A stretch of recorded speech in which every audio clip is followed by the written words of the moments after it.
The Whispering Mask. Lisa had always loved antique shops. Their quiet corners and forgotten treasures called to her, promising secrets of the past. It was on a rainy afternoon when she found the mask.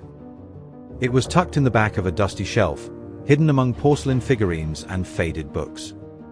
The mask was beautiful yet unnerving, made of aged porcelain with delicate, feminine features. Its lips were painted a deep red, frozen in a faint, knowing smile. Black cracks spidered across its surface, giving it an almost lifelike quality. "How much for the mask?" Lisa asked the shopkeeper, a frail old man who seemed startled by her question. "That's not for sale," he said quickly, his eyes darting to the shelf. "It doesn't belong to anyone." But Lisa's curiosity had already latched onto it.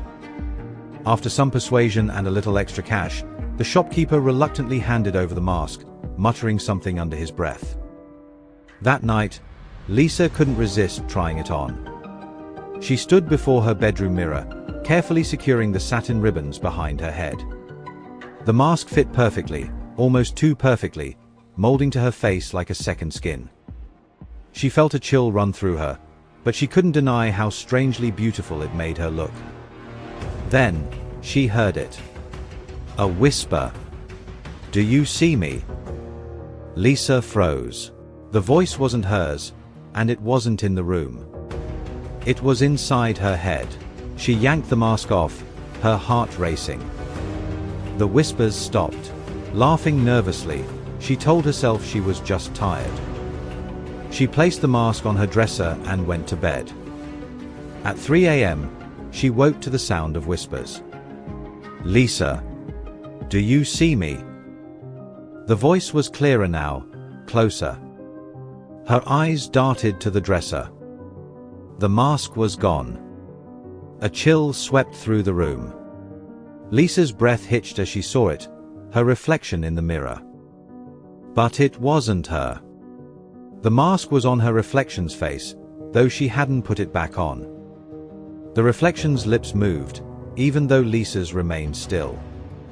"You brought me home," it whispered. "Now let me in." Lisa stumbled back, but the reflection reached toward her, its porcelain fingers stretching out from the glass. She turned to run, but the room seemed to warp around her, the walls folding in like a collapsing maze. The whispering grew louder, overlapping voices filling her ears. "You see me. You hear me. Let me in. Let me in."